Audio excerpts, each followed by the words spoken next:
Voilà, alors on va donc aborder tout de suite le sujet parce qu'il est très tard. Il est déjà 10h moins 20. Et moi j'ai prévu de vous parler environ 3h30, donc ça fait un peu tard. Et on va essayer de résumer tout. Mais surtout, ce qui est important, c'est que vous compreniez le message que j'aimerais vous faire passer. Notre réflexion va d'abord porter sur un épisode de la Torah que je crois tout le monde connaît.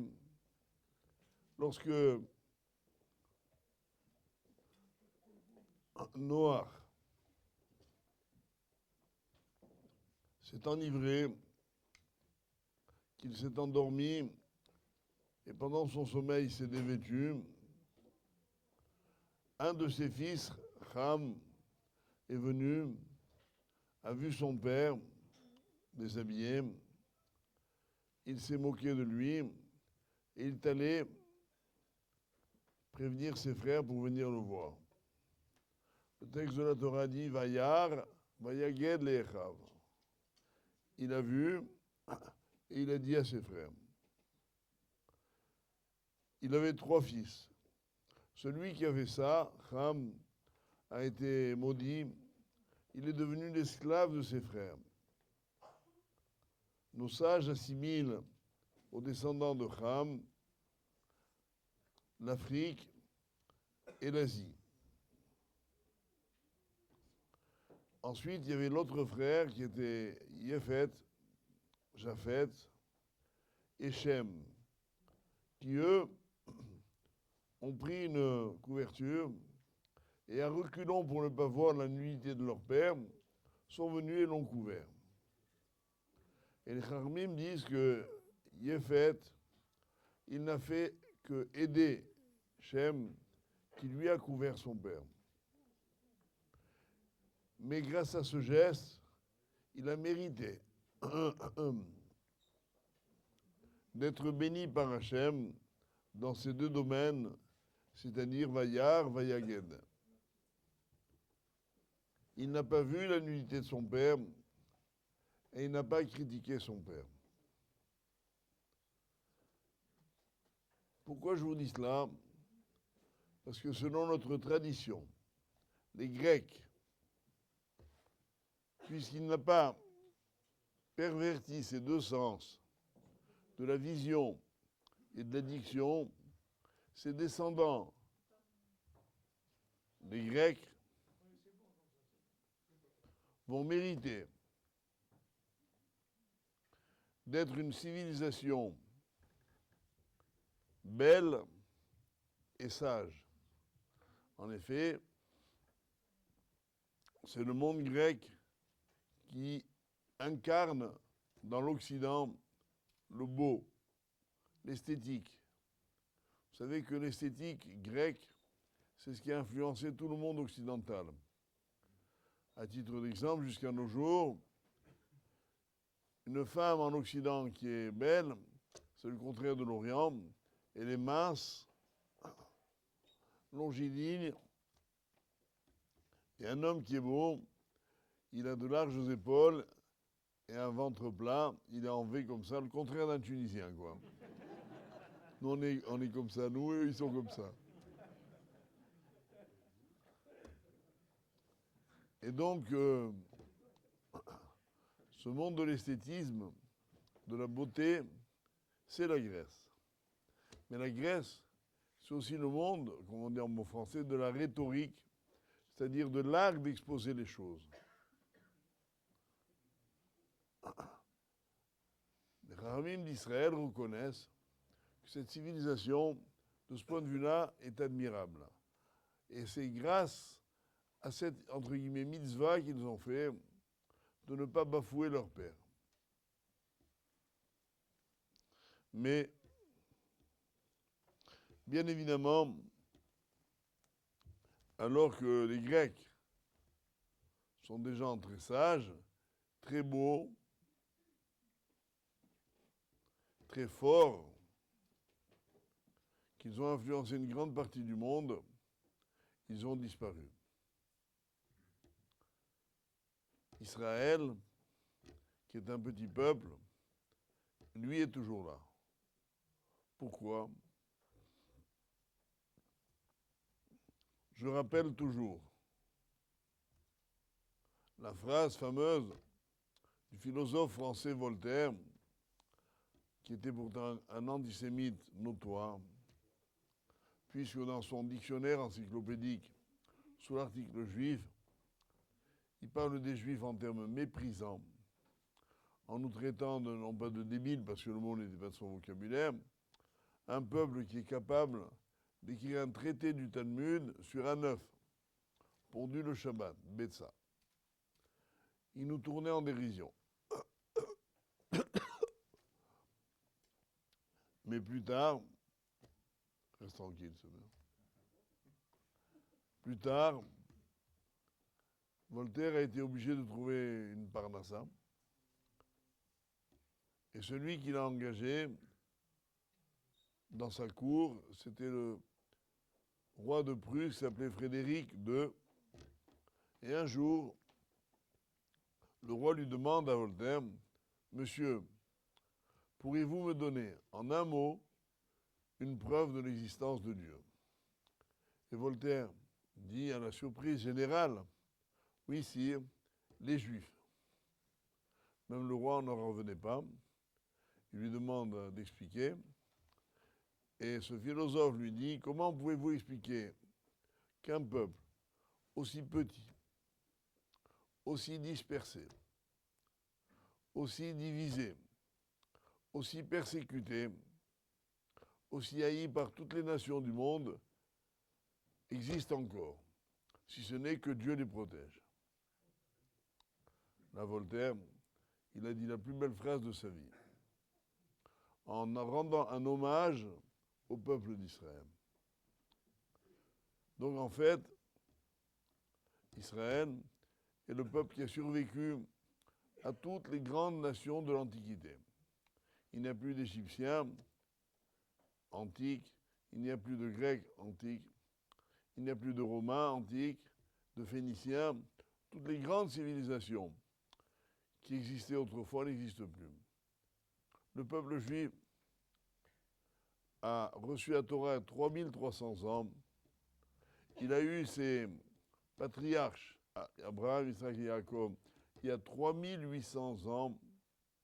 Il n'y a plus personne qui a cette longévité. Alors, à quoi est due la longévité d'Israël? Ce philosophe a répondu, Hachem, Hachem Idbara. Mais nous, les Juifs, pour mériter cette protection divine, comment on s'y prend? On a deux réponses, Yosef et Hanouka.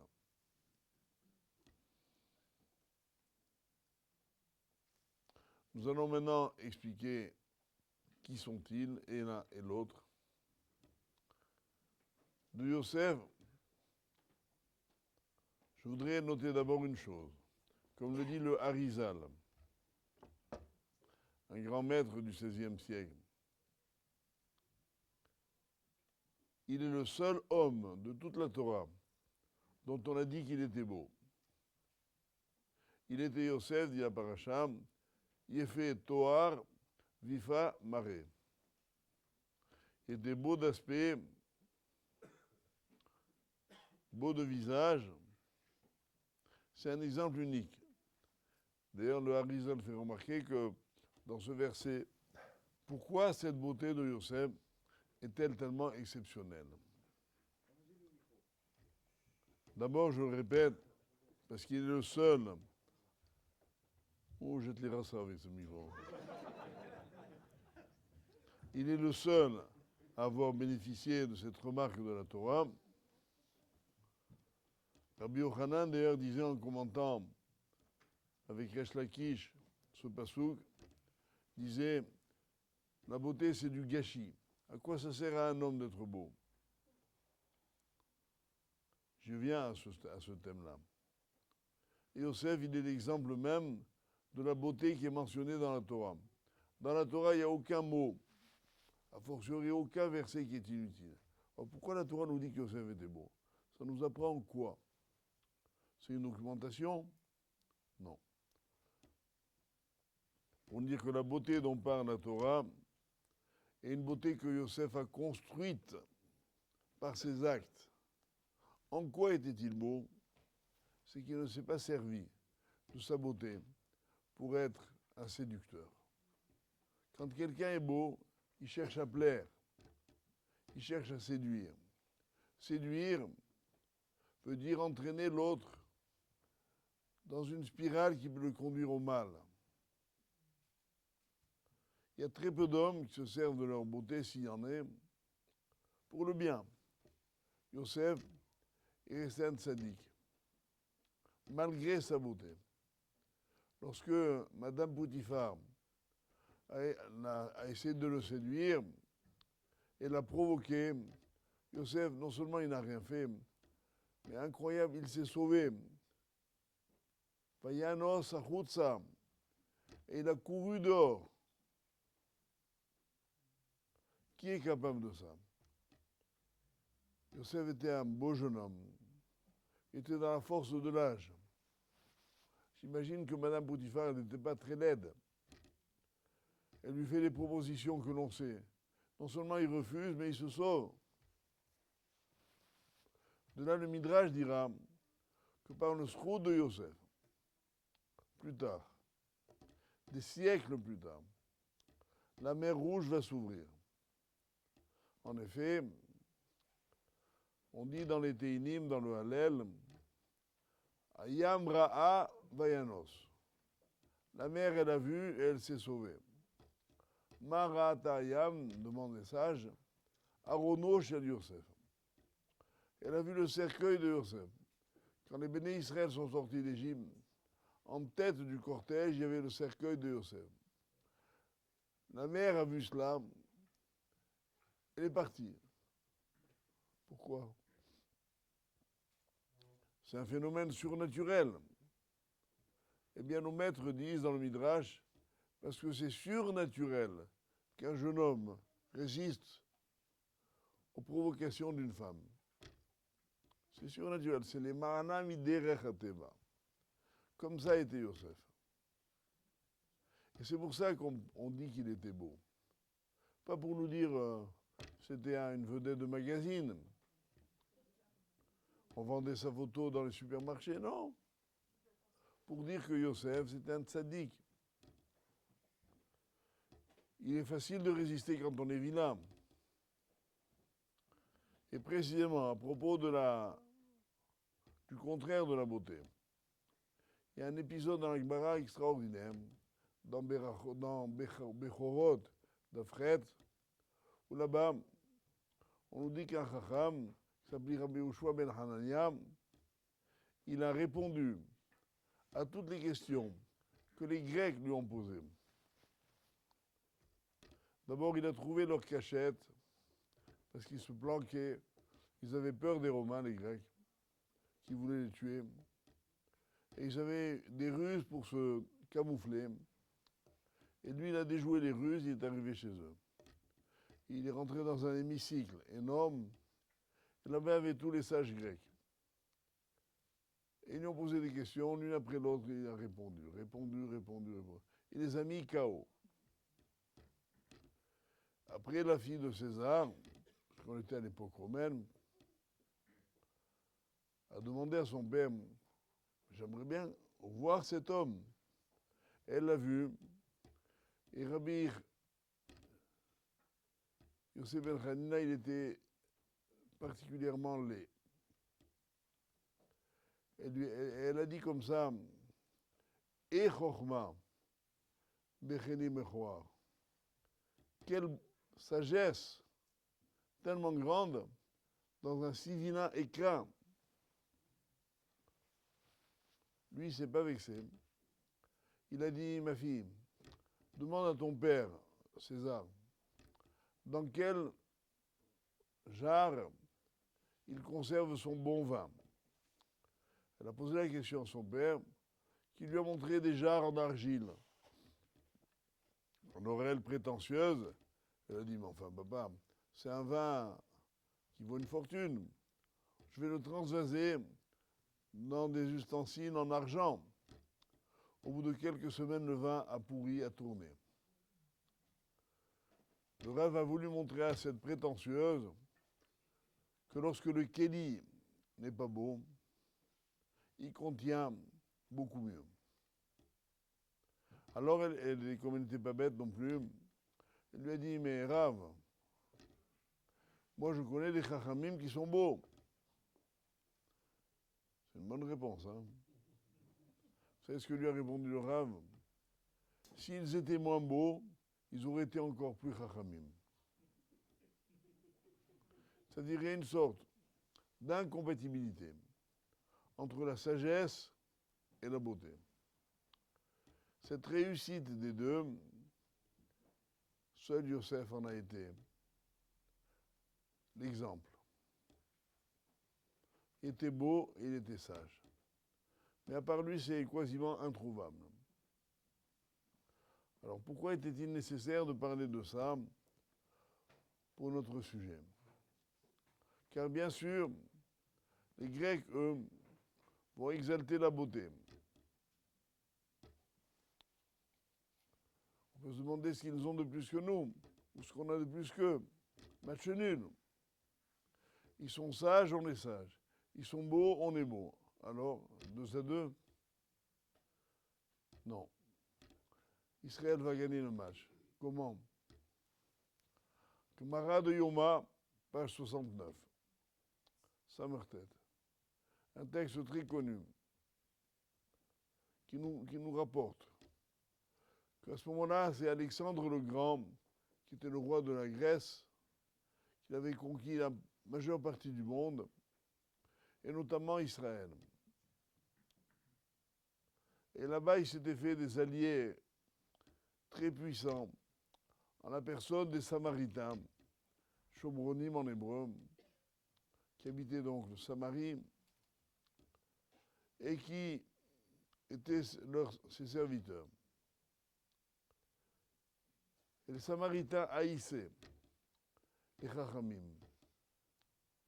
Or, comme ils étaient en alliance avec Alexandre, ils lui ont demandé l'autorisation de massacrer les Juifs de Jérusalem. Le roi leur accorde. Et voilà donc une troupe de soldats de Samarie c'est au nord de Jérusalem, qui descendent vers le sud, vers Jérusalem, pour écraser les Juifs qui étaient là-bas. À ce moment-là, vivait à Yerushalayim quelqu'un qui s'appelait Shimon HaTzadik, encore un tzaddik, qui était Kohen Gadol, le grand prêtre. Et le grand prêtre, c'est bien connu, il avait de très beaux avis. Les Shem ou le Tiferet.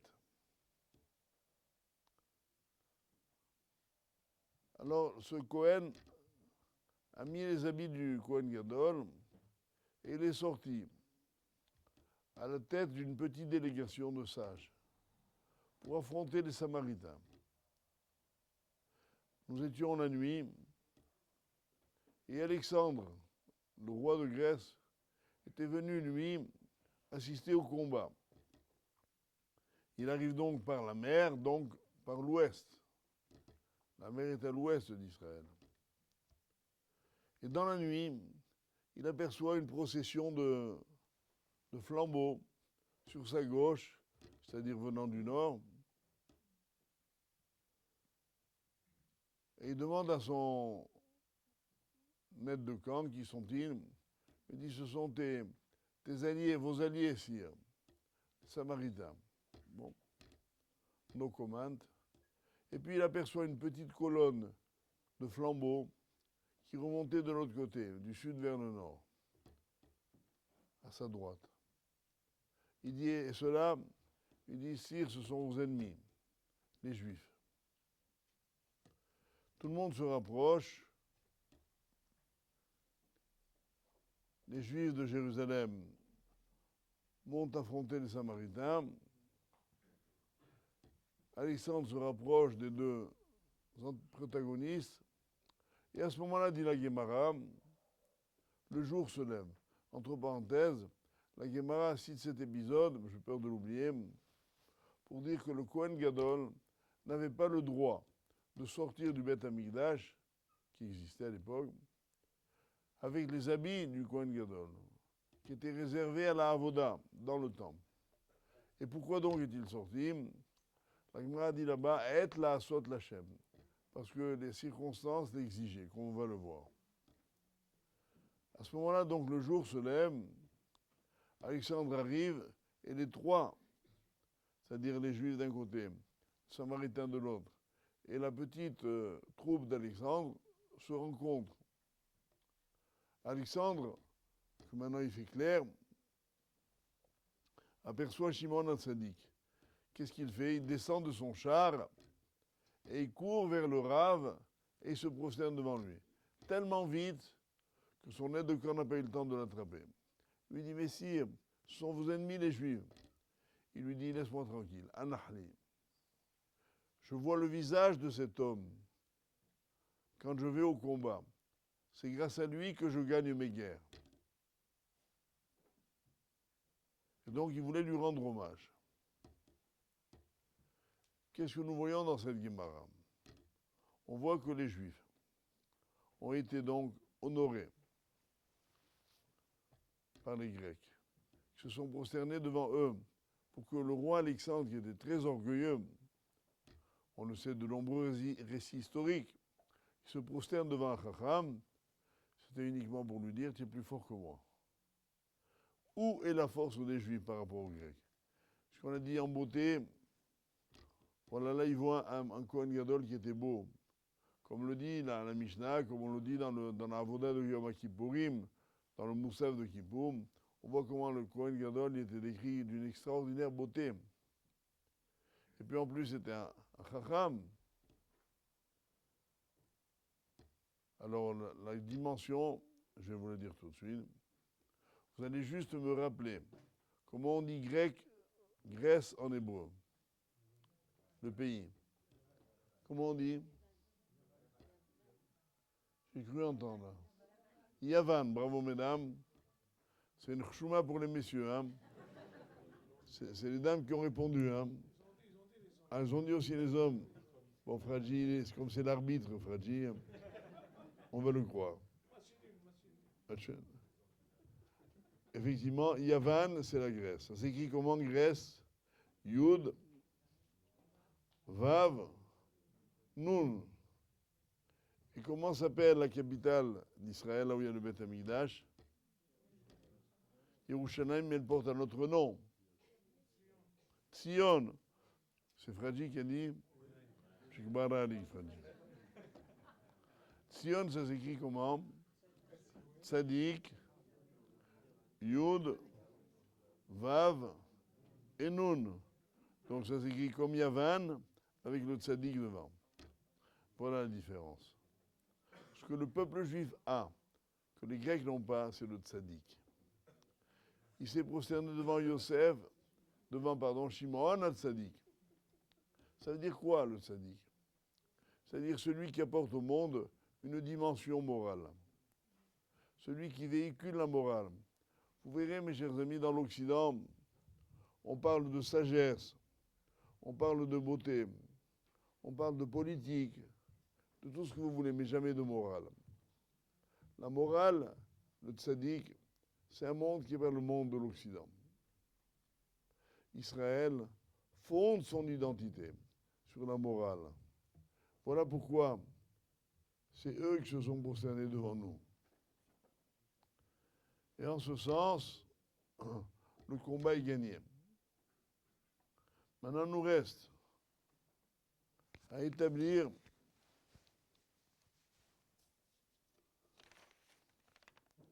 le rapport que je voudrais faire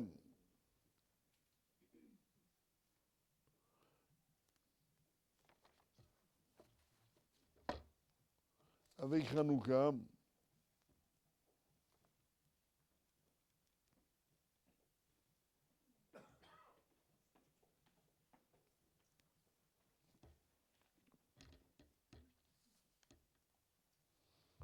En effet, Hanouka, c'est donc l'époque du monde grec. Et qui a résisté au monde grec? Les Kohanim Gedolim. Yohanan, ses enfants, des tzadikim, des gens qui servaient Hachem dans la Avoda. Et quel a été le résultat de cette guerre? Les Grecs ont capitulé devant les Juifs.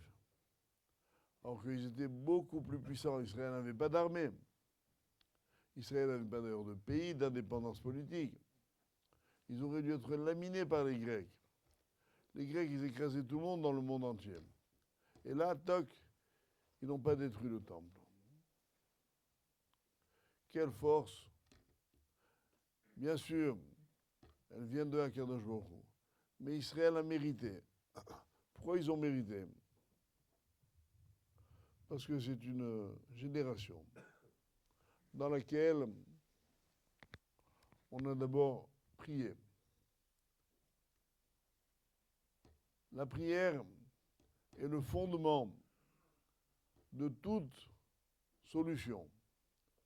Quand on veut sortir d'un problème, la guerre, la maladie, la crise économique, ce que vous voulez, notre arme la plus puissante, c'est la prière. Cette génération a prié. Elle n'a pas arrêté de prier. Behalel ou Vodar. Ils ont loué Dieu. Ils ont remercié Dieu. Et enfin, la deuxième leçon de cette génération, c'est la Emouna. Ils ont eu confiance. Je voulais dire donc, pour nous aujourd'hui, et pour synthétiser notre enseignement, excusez-moi,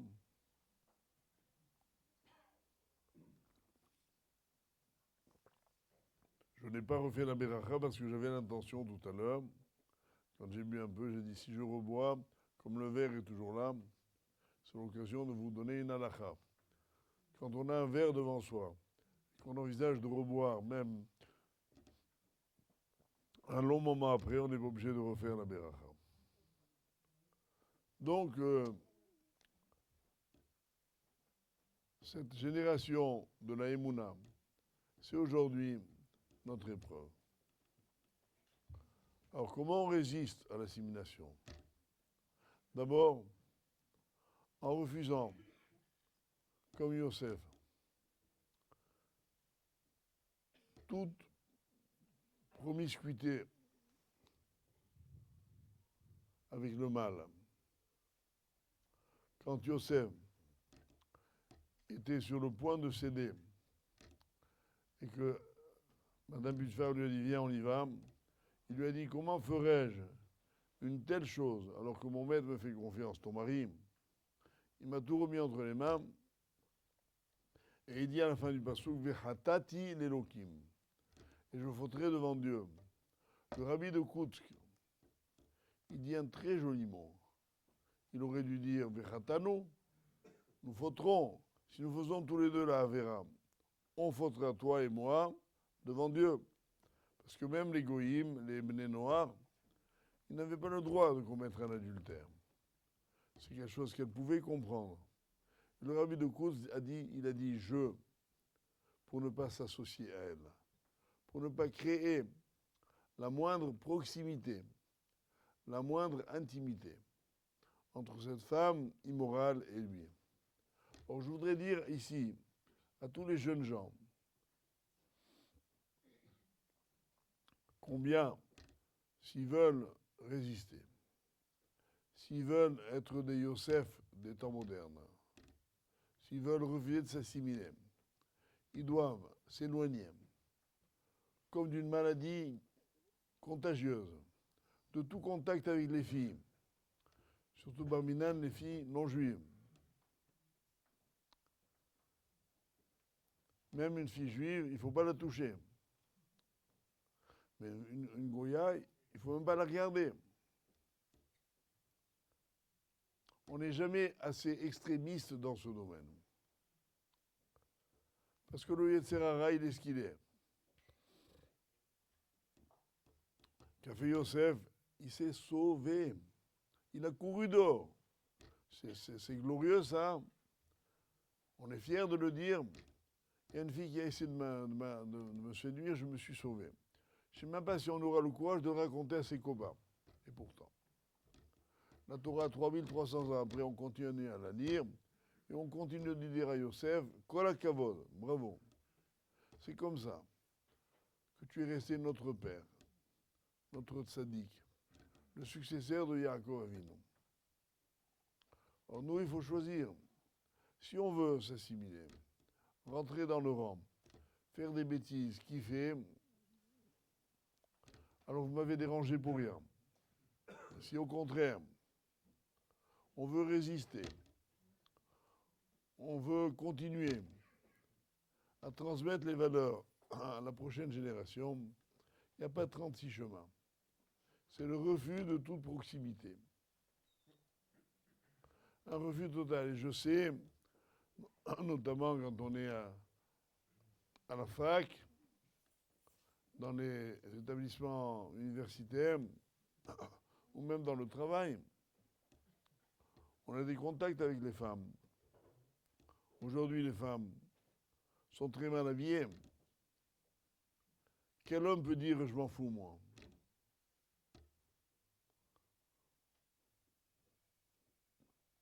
On s'éloigne et on ne regarde pas. Je sais, mes chers amis, que c'est très difficile. Mais c'est beaucoup plus facile que de regarder ou de rester. Apprenons de Yosef ce comportement. Si individuellement, tous les jeunes gens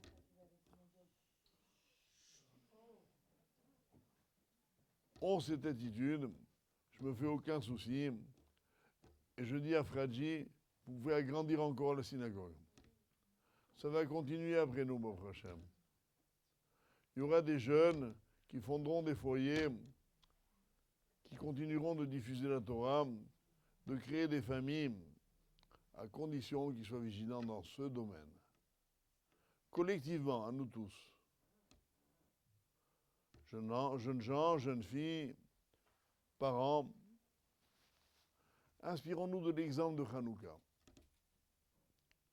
L'exemple de Hanouka, ça a d'abord été de prier. Très souvent, il y a des mamans qui demandent à des rabbinim, Rav, vous pouvez prier pour mes enfants. Je vous répondrai, mesdames et messieurs, surtout les dames, comme a répondu le Chavetz Chaim. Est-ce que vous priez pour vos enfants? Sachez que les mamans juives en particulier, elles ont une force exceptionnelle. Et un moment exceptionnel, c'est le vendredi, quand elles allument les bougies du Shabbat, de prier pour chacun de leurs enfants. Même en français, comme dans la langue que vous voulez, en citant le nom de chacun, en demandant Hachem, protège mon fils, ma fille, aide-le à faire Teshuvah, fais-le revenir vers nous, permets-lui de grandir en tant que juif. C'est votre force, utilisez-la. Et la Emouna, je vais vous dire où elle est utile et nécessaire. On est constamment dans un monde où on ne fait que nous démoraliser. Démoraliser, ça veut dire quoi? On écoute la télé, il nous sape le moral. On écoute la radio, khair ou khair, il nous sape encore plus le moral. On lit les journaux.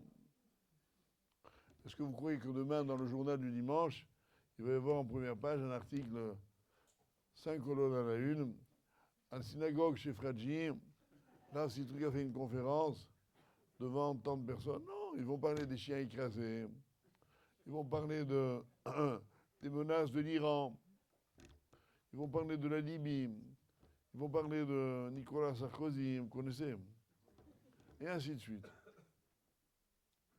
Que des choses qui nous démoralisent. que des mauvaises nouvelles.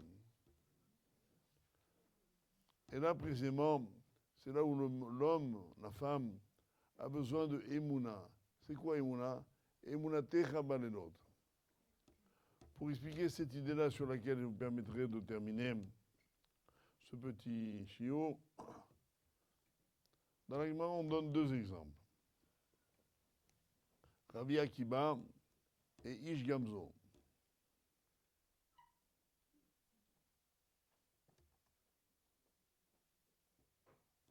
Ish Gamzo, c'était un rav qui s'appelait Nahum, qui était un tzaddik parfait. Et il avait une mida, une qualité, c'est que chaque fois qu'il y avait une galère, il disait Gamzou le Tova. Gamzou le Tova.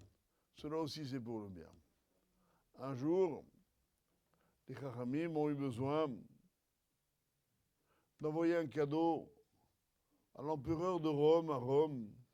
C'était une entreprise périlleuse, un voyage dangereux, compliqué. Les Chachamim m'ont dit, il n'y en a qu'un qui peut réussir. C'est cet homme qui a une émouna extraordinaire qui s'appelle Nahum Ish Gamzo. Alors ils lui ont donc confié une valise pleine de bijoux en disant, voilà, Rabbi, est-ce que vous acceptez au nom de tous les Juifs d'Israël d'aller porter ce présent à César? Il a dit, si vous me le demandez, j'y vais. Il y va. Il arrive, parce que le voyage est long, dans une auberge en route. L'aubergiste était quelqu'un de très peu scrupuleux. Il s'aperçoit que cet homme gardait sa valise près de lui. Ça les a un peu intrigués comme ça. Il ne la lâchait pas de la main. Pendant qu'il dormait, ils sont rentrés dans sa chambre. Ils ont pris la valise, ils ont ouvert. Ils ont vu les bijoux. Ils les ont volés. Et pour ne pas qu'ils s'en aperçoivent, ils ont pris de la terre qui était de la cour de leur auberge et ils l'ont mise à la place. Le lendemain matin,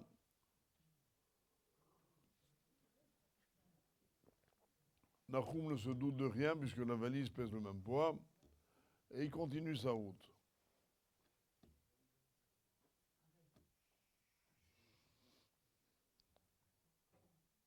Après plusieurs péripéties, il arrive à Rome, il demande une audience à César, il dit, je suis l'émissaire des Juifs de Jérusalem qui veulent te remettre un présent. Bon, il obtient une audience du roi, qui le reçoit dans la salle du royaume. Il dit, bon, montre-moi le cadeau. Il dit, voilà, sire, c'est cette valise. Le roi ouvre la valise. Imaginez dans quelle colère il entre quand il voit qu'il y avait dedans de la terre. Tu te moques de moi? Il a failli tuer sur le champ le rave. Il avait un des conseillers qui était averti, qui était intelligent. Il lui dit, sire, peut-être que ils vous ont mis, les Juifs ne sont pas aussi bêtes, peut-être qu'ils vous ont mis de cette terre de Abraham Avinu, dont on dit dans le Midrash que lorsque Abraham l'a jeté contre ses ennemis, chaque grain de poussière se transformait en flèche qui atteignait les ennemis. Alors, le roi se dit, après tout, le tuer, on a toujours le temps. Il décide d'écouter son conseiller et de prendre cette terre parce que il y avait un petit village qui résistait encore à l'envahisseur romain, perdu quelque part dans un endroit bien connu. Vous voyez de qui je parle, non? Oui. Alors, je veux savoir si vous étiez cultivé ou pas. Et donc, effectivement,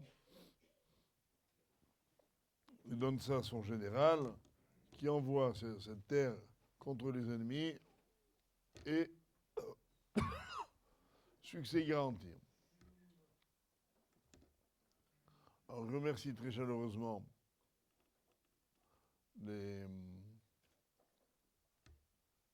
le Rav, et lui dit, écoute, pour te récompenser de ce cadeau inestimable qui m'a permis de soumettre tous les dissidents à mon empire, je vais t'offrir un cadeau. Et il remplit la valise de nouveau de pièces d'or et de bijoux. Et voilà notre Rav qui fait le chemin en sens inverse.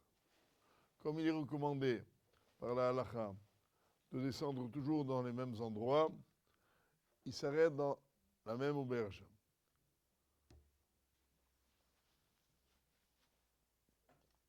Sauf que cette fois-ci, César, pour le protéger, lui avait confié une escouade de soldats. Alors évidemment, l'aubergiste, quand ils ont vu arriver de nouveau ce Rav, encore avec une valise, et tellement bien gardée, ils se sont renseignés. Et ils ont voulu. Ils n'ont pas pris la valise parce qu'ils ont eu peur de se faire descendre par les gardiens, mais ils se sont renseignés, on leur a raconté ce qui est arrivé. Et alors l'aubergiste et sa femme, ils se disent, mais attends, mais c'est la terre de notre jardin. Nous aussi, on va faire le coup. Et ils décident, le Rav, il rentre chez lui sans encombre, ils décident, l'aubergiste et sa femme, d'aller à leur tour à Rome, en leur disant, voilà, ils obtiennent un rendez-vous de César. Ils disent, voilà, on est venu vous apporter, sire, encore une valise de cette terre que vous avez amené le Rav contre vos ennemis. Le souverain était très content. Il ouvre la valise, il voit la terre. Il a essayé de s'en servir de la même façon, ou à l'eau. Elle n'a eu aucun effet. César, qui n'aimait pas qu'on se moque de lui, il les a condamnés à mort et ils sont morts. Et tout est bien, qui s'arrange bien, c'est une histoire qui finit bien, comme les films américains. Donc, ça c'est le premier récit. Gamzu, la Emouna. Deuxième épisode que raconte la même Gemara, c'est Rabbi Akiba. Rabbi Akiba, à l'époque où il n'était pas encore connu dans tout Israël, il arrive un jour dans une ville et personne ne l'invite à dormir, dans un petit village, quoi. Bon, il dit Gamzu Letova, je vais dormir dans la forêt au-dessus. Il y avait une colline, une forêt là-bas. Il va là-bas. Imaginez un peu déjà là, comme il devait être pas très heureux. Et voilà que Rabbi Akiba avait avec lui, quand il voyageait, une bougie pour étudier la nuit, un âne pour transporter ses affaires et un coq pour se réveiller le matin. À peine arrivé dans la forêt, il y a un vent qui se lève terrible qui éteint la bougie. Il dit Gamzu Letova. Peu après, il y a un lion qui vient, qui mange son âne. Il dit Gamzu Letova. Ça aussi, c'est pour le bien. Après, il y a une autre bête sauvage qui vient, qui lui mange son coq. Pas bien qu'il va y se retrouve sans coq, sans âne, sans lumière, perdu dans une forêt toute sombre. Mais dans cette situation, il continue d'espérer en Hachem. Et voilà que pendant la nuit, il est interpellé par des cris qu'il entend de loin, mais prudemment, il ne bouge pas. Ces cris venaient du village. En fait, il ne disait pas comme ça, il disait en araméen Kol David Rahamana l'État Vavid. Ce qui revient au même. Tout ce que fait Dieu, c'est pour le bien. Le lendemain matin, le jour se lève, et Rabbi Akiba descend dans le village qu'il n'a pas accueilli. Et voilà que là, il découvre le village entièrement dévasté. Et les quelques survivants nous racontent leurs mésaventures. Pendant la nuit, il y a une bande de brigands qui est arrivée, qui a massacré tout le monde, qui a volé tout le monde. Et Rabbi Akiva, il comprend maintenant. Tout. Pourquoi on ne l'a pas invité? Parce qu'autrement, il aurait subi le même sort que les habitants. Pourquoi la lumière s'est éteinte? Parce que les bandits l'auraient repéré de loin. Pourquoi l'âne et le coq ont été dévorés? Parce que, affolés par le bruit, ils auraient manifesté leur présence et les bandits seraient venus le chercher. Et il termine son histoire en disant, voilà, tout ce que fait Dieu, c'est pour le bien. Mes chers amis, ces deux exemples, c'est par eux que je voulais terminer ce petit chiot, pour vous dire que ce qui nous manque le plus aujourd'hui, c'est cette émouna. La émouna pshuta. Moi, vous savez, je n'ai pas beaucoup connu la Torah en Tunisie. Ce que j'ai oublié de vous dire en commençant, je suis tunisien d'origine, ça si vous le savez. Sauf ma grand-mère. Ma grand-mère, elle est à Shalom. J'avais une vieille grand-mère paternelle, comme vous avez dû tous en avoir, qui était très pieuse. Elle avait 2 foulards sur la tête. Un premier pour rassembler ses cheveux et un autre pour décorer le premier. Et tous les jours, elle allait devant la mezouza sur le balcon, nous habitions Nice, et elle levait les mains au ciel et elle parlait à Hachem. Elle parlait pas français, elle parlait pas l'hébreu, elle lui parlait sûrement en judéo-arabe. Mais il fallait voir cette foi extraordinaire. Et je suis devenu religieux grâce à elle. Parce qu'elle insistait d'abord que je sois toujours là pour le kidouche du vendredi soir. Et moi, franchement, à cette époque-là, je préférais de loin Elvis Presley que mon cher Rabbeinu, hein, ça pourrait être clair. Et donc, elle me disait tous les vendredis soirs, Ya Waldim, je suis l'islam, je suis l'islam, je suis l'islam. Elle m'a tellement cassé la tête, je suis allé. Je suis rentré dans la synagogue, je ne suis jamais plus sorti.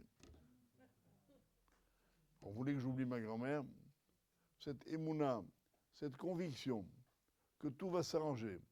Et des phrases qu'elle nous disait que j'ai retenues, il y en avait une, Fradji, elle disait toujours Shei Maïdoum. Rien ne dure. Ça vous y êtes là, hein? Cette sagesse qui permet d'attendre que l'orage passe, que tout finira par s'arranger, c'est finalement ce que nous ont enseigné Nahum Isgamzo, Rabbi Akiba, Yosef Hatzadi, les Juifs de Hanouka, tout notre peuple. Voilà pourquoi je suis venu vous recommander surtout de ne pas changer, de garder les mêmes vertus que nos ancêtres, d'être fidèles à leur enseignement, d'être leurs successeurs, et que Akadosh Baruch Hu vous protège à tous. Shavuot Tov.